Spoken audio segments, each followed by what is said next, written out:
සතර අපාය කියලා කියන්නේ ලේසි පහසු තැනක් නෙමෙයි පින්වතුනි. අපායවල කියලා කියන්නේ මහා දරුණු ගති තියෙන තැන්. මම මෙහෙම කියද්දි විද්‍යාව ටිකක් ඉගෙන ගත්ත මහත්ෙක් නෝන කෙනෙක් හිතන්න පුළුවන්. අන්නේ අපායවල මොන බොරු කතාවද?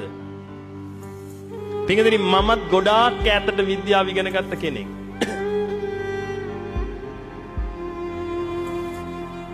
ගුවන් යානා ඉංජිනේරුවෙක් යනකම් ඉගෙන ගත්ත කෙනෙක් මාත්. මම ඉංග්‍රීසි වල අවුරුදු 10ක් යනකම් උසස් පෙළ ළමයින්ට විද්‍යාව උගන්වපු කෙනෙක්. අලුතෙන් හොයාගන්න හැම එකක්ම උගන්වන්න ඕනේ රටේ. එහෙනම් ඔබට සමහර විට ඔබටත් වඩා හොඳට මම විද්‍යාව දන්නවා. නමුත් ප්‍රශ්නේ තියෙන්නේ පටිච්ච සමුප්පාදය කියන එක තුලින් විතරයි මේ ලෝකේ දකින්න පුළුවන්. ආන්න ඒක තුලින් තමයි පින්වතුනි මම මේ අපායව ගැන ඔබට කියන්නේ.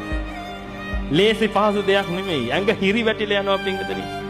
ඇඟ හිරි වැටිලා යනවා. මේ මිනිස්සු කරගන්න මෝඩ වැඩ නිසා. මේ පුංචි දේවල් පින්වතුනි හිතන්නේ නැතුව දන්නේ නැහැ. ඒකයි තියෙන ප්‍රශ්නේ. දන්නේ නැතිකම. මිනිස්සු දන්නේ නැහැ. දන්නවනම් මිනිස්සු මේවා කරන්නේ නැහැ.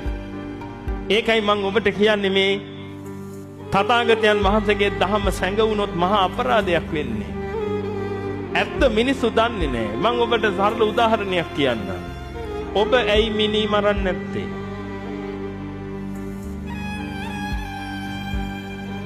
ඔබට ගොඩාක් කේන්ති ගියාට පස්සේ ඔබ මිනි මරන්නේ නැත්තේ ඇයි? ඒත් ඉවසගෙන ඉන්නේ පොලිසියේ මහත්තුරු ඇවිදින්න කුදලගෙන යන හින්දා නේද? නඩුකාර උන්නාන්සේ නඩුව අහලා ඉවරලා සදාකාලිනට හිරේට යන්න වෙන හින්දා නේද? ඔබ ඒක දන්න හින්දා පින්වතුනි ඔබ මිනි මරන්නේ නේද? හැබැයි ඔබ නොදැන හිටියානම් මොකද වෙන්නේ? ඒ බවක් නොදැන හිටියානම් එහෙම එකක් තියෙනවා. හැබැයි තියෙන බව ඔබ දන්නේ නැහැ. එතකොට ඔබ මොකද කරන්නේ? එතකොට ඔබ මරනවා. මරපු ගමන් ඔබට මොකද වෙන්නේ? පොලිසියේ මහත්තුරු ඇවිල්ලා ඔබ කුදගෙන යනකොට කියන්න පුළුවන්ද? අනේ මං දැනන් හිටියේ නෑනේ මාව අල්ලයියයි කියලා. දැනන් හිටියානම් මරන්නේ නෑනේ. නඩුකාර උන්නාන්සේට කියන්න පුළුවන් අනේ ස්වාමීනි මං දැනන් හිටියේ නෑනේ මාව ඔබ වහන්සේ මෙහෙම කරයි කියලා. දැන් ඔයක උත්තරයක්ද?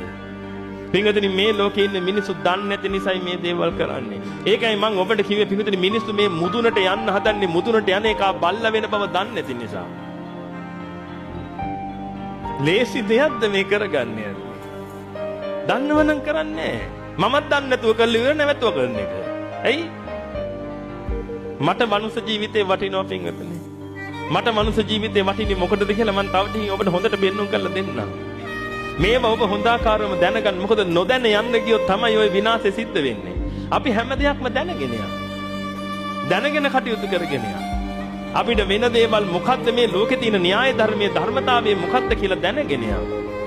මං අපේ ඉන්න පුංචි ස්වාමීන් වහන්සේලාට මේ ධර්ම ලේසියෙන් අවබෝධ කරන්න පින්වත්නි එක එක ආකාරයෙන් කතා කියනවා. මම මේ ළඟදී දවසක් ඒ පුංචි ස්වාමීන් වහන්සේලාට කිව්වා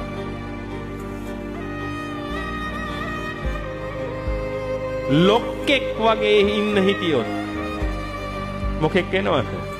බල්ලෙක් වෙනවා. ලොක්කෙක් වගේ ඉන්න ගියොත් බල්ලෙක් වෙනවා. මමද දැන් කිව්වේ තථාගතයන් වහන්සේගේ දේශනාවද? එහෙනම් මට ඇඟිලි දික් කරන්න එපා. තථාගතයන් වහන්සේගේ ඉතයි ඔබගේ ඇඟිල්ල දික් වෙනවා. එතකොට ආය ඇඟිලි නැතුව තමයි යන්න වෙන්නේ. ලොක්කෙක් වගේ ඉන්න ගියොත් බල්ලෙක් වෙනවා. එහෙනම් ලොක්කෙක් වෙන්න ඕන නම් බල්ලෙක් ගන්නට ඉන්න.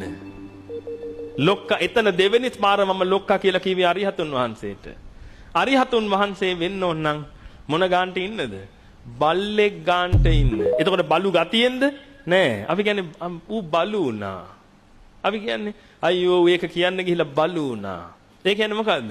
මේ පල්ලෙහාට වැන්න පය පිස්නා බිස්සට වැටුණා. පය පිස්නා බිස්සට වැටෙන්න පුළුවන් නම් ඔබට පින්වතුනි අරිහත් ඵලයට පාර තියෙනවා.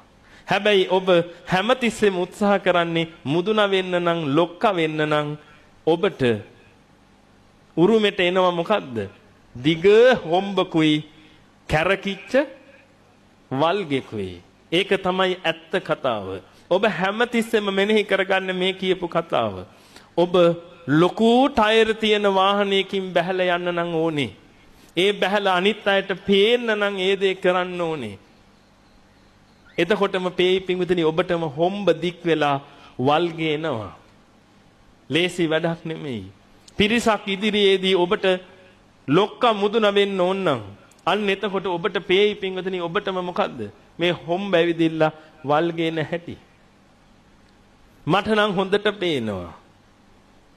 සමහර මිනිස්සු කට්ටියත් එක්ක ඉන්න වෙලාවට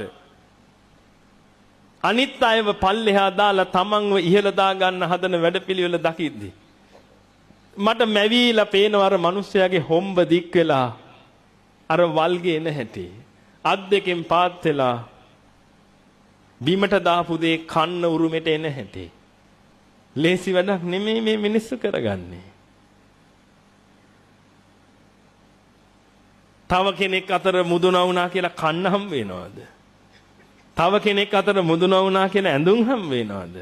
ඒ මොකුත් නැහැ. හැබැයි හම් වෙනව එක දෙයක් මොකද්ද? බල්ලෙක් වෙන්න. මේ ලේසි පහසු දෙයක්ද මේ? දන්නේ නැති නිසා නෙමෙයිද ඔය කරන්නේ?